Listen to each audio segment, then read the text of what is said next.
So I think Portugal are going to give us a really difficult game, especially I think given winning the match in the last minute in their last match. But I think given our no fear attitude, and especially our last victory against Georgia, where we won 3-1, and we could have scored at least 2 more goals in that game as well. I think our young attacking lineup with the likes of Arda Güler, been a Turkish Messi at the moment, scoring. We've got Kenan Yildiz who's been on fire, and especially Kerem. I think we're going to give Portugal a very good game, and I think as well, obviously with Ronaldo's last dance, I think that all the cameras and spotlights going to be on him. But I'm telling you now, there is a new heir to the throne in the Messi-Ronaldo debate, and his name is Arda Güler, and I'm predicting Turkey to win 3-1 again, same scoreline against Georgia, and I think Arda Güler is going to score a hat-trick. So a big surprise to Turkey's lineup last time was the inclusion of Samet Akodin, who is one of Fenerbahce's, I say, least favoured players, our fourth choice centre back as a Fenerbahce fan. But I think given our lineup, I think Arda Güler will be the first name on the team sheet. I think the goalkeeper situation is being talked a lot quite now in the Turkish media. Is Mert Gündoğan a good enough goalkeeper for Turkey? We've obviously got Uçan and Altay Bayındır of Manchester United. But I think we're going to go with the same lineup again. Sharp option for us as well as a striker position. We can go with more experience of Cenk Tosun or go with Semih Çeliksoy. He's another star boy for us. But I think, look, given how well we played against Georgia, I expect us to go with the same lineup and hope for the best. Same attacking, free-flowing football, and the new Turkey is upon us. My prediction for the game is 2-1 Portugal. I do think we're going to concede a goal, but only after winning 2-0 first. And I think the scores are going to be, I'm going to say Ronaldo. I can't, my heart and my mind is just, I can't think that he's not going to score a goal. So I'm going to say Ronaldo. And the second goal, I'm going to do like someone who's unlikely to score, more unlikely to score. So maybe I'm going to go for Cancelo. I think for this game, they're going to go with the mindset, well, there's no weaker teams, there's no messing about. We need to, if we beat Turkey, basically we're going to be topping the group. So it's already a deciding game as to who's going to come first or second. I think Ronaldo is going to keep them on their toes, like we haven't won anything. I'm being quite conservative on my bets. I said 2-0 yesterday, but I think it's very rare not to concede goals in these competitions. As much as Portugal has a good defense, we weren't that good yesterday, so I think we are going to concede the goal, but we're going to win. So we're going to be winning 2-0, and then we concede the goal. It's not going to be as painful as it was yesterday.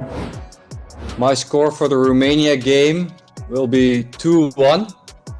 I expect 2 goals from Romelu Lukaku. I guess he will be very eager to score again after his 2 disallowed goals in the first game. So yeah, I hope we will see a good game from Romelu Lukaku, and yeah, he's still our number one attacker. Yeah, maybe first of all we have to say the first defeat against Slovakia was of course totally not expected in Belgium. Before the tournament everyone was thinking loud and clear about 9 points in 3 games, but yeah, only a few hours in the tournament we have to have another opinion. In Belgium no one is panicking at the moment, to be honest, so we know we still have a lot of qualities up front. In the back, yeah, not really, but that's something where we're going to work on now in the Romania game on Saturday.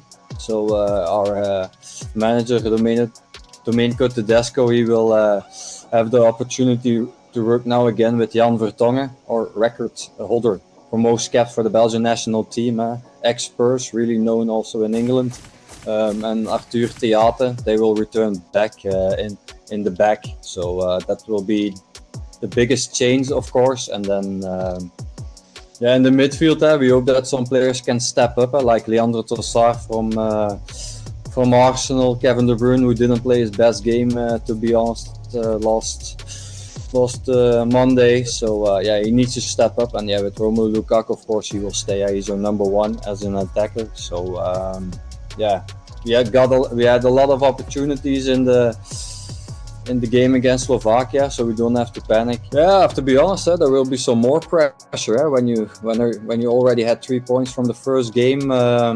It would be more easy, but like you know, and I already said it also to other media yesterday, there are no weak opponents, and when you make some crucial mistakes like Jeremy Doku, who has a lot of a good reputation in your country, so he's doing really well. He has nice dribbles, but yeah, when you make such a big mistake on the Euros, yeah, you see every team can defend really well when you have an advantage. So yeah, and they did, and then you lose the game. So yeah, we will see. We don't have a real tradition against Romania.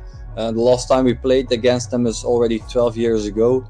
So yeah, it won't be easy for them, like, you know, the mindset. But yeah, we sure have to win. We were with 15,000 fans in Frankfurt. I expect for Köln it's only for most of the fans 2 hours drive. So I expect a lot of more fans. But yeah, it was a huge blow after the game, and yeah, we can't have that a second time. My score prediction for Georgia versus Czech Republic would be 2-1 Georgia, with Mikhail Tadze and Kvaratskhelia scoring the goals.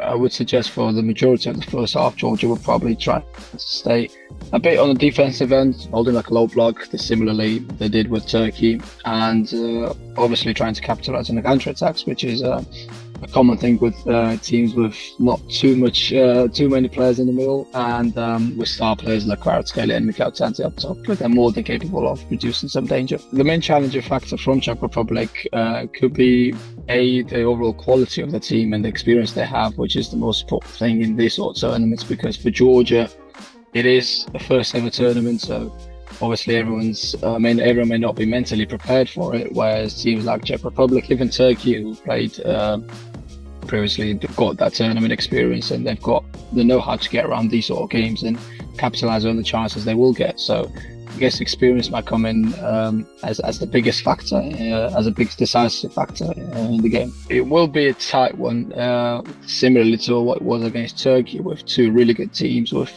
a lot of quality in them.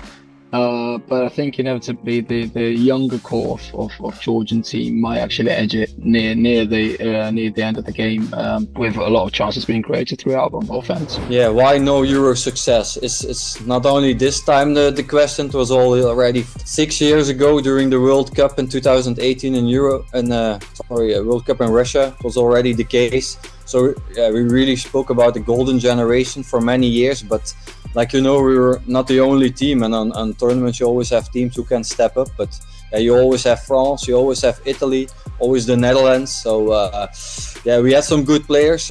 They were at their best level in 2018, and I have to be honest, we don't have a real tradition. The last couple of years it was broken because it's only our third tournament in a row, and we only played 7 Euros in total. Our best result was in 1980, so in the final against West Germany in Italy, so very, very long time ago, and most of the fans, the young fans, don't even know that result. So we always had good players in the past, but yeah, it didn't succeed sometimes when with the coach, with some injuries. So sometimes they were always better, and with France, of course, they could even every year of every tournament they can have even a second squad that even. Yeah, they don't miss a lot of qualities. So I think in the last couple of 20 years, we only had one big surprise with Greece, of course, in the Euros that won it. But every time, always big countries like Portugal, France, you name it. So yeah, it's really and we're just a country of 11 million people. So when you compare to that, if you saw the players we had, yeah, we did it really well. The big chance they had was in 2018. Where we reached the semi-finals and then lost. So in the end, we had the third place, so the bronze medal. We celebrated that in Brussels. So yeah, it was really a big party. But yeah, in the end, we don't have nothing. Also during the Euros, we lost. Nation League, we lost. Now we lost the first game. So yeah, I have to be honest, we're a bit in a negative spiral. So I hope we can turn it around this week. But yeah, also with our new head coach. So he's doing a lot of experience, also due to the injuries. So yeah, we're not the golden generation anymore. So yeah, we have to know that. But like I said, we have expectations. So everyone was expecting a win from Slovakia. So, but yeah, if you don't succeed in that already, so it got a huge blow. So we don't have to lie about that. Football is teamwork, and yeah, we have a lot of individual class that can make the difference. It's always the case also with England, but yeah, in those 2-3 weeks, you have to also build a team. In the past in Belgium, we always spoke with, you have a Flemish part, a French part, That was also the case, but now with this generation, that's not even an issue anymore. But yeah, like I said, it's at some moments, yeah, you have to step up like a team, and it's not only individual class like a Romelu Lukaku, Kevin De Bruyne. They can decide every game in the Premier League. Everyone knows that, or in the Serie A. But now they have to do it in 2-3 weeks at the end of a very long season for most of them. So that's not the case now with Kevin De Bruyne. But yeah, like we said, he missed some sharpness in the first game. So yeah, we will see. Always a lot of we also have a lot of injuries. So yeah, we will see. We're still very hopeful. We don't want to be in panic at the moment, but yeah, of course it will be a crucial game on Saturday. Yeah, the white one with red stripe, and that's as a whole, that's as far as I know, that's a pretty typical Kappa template. They've done it in the early 90s and late 80s, but to my surprise, it was only used once in a friendly against Norway, and that was it. They were never returned back to either Kappa or that shirt, and it was only used once. Then it was reproduced for replicas like 10, 15 years later.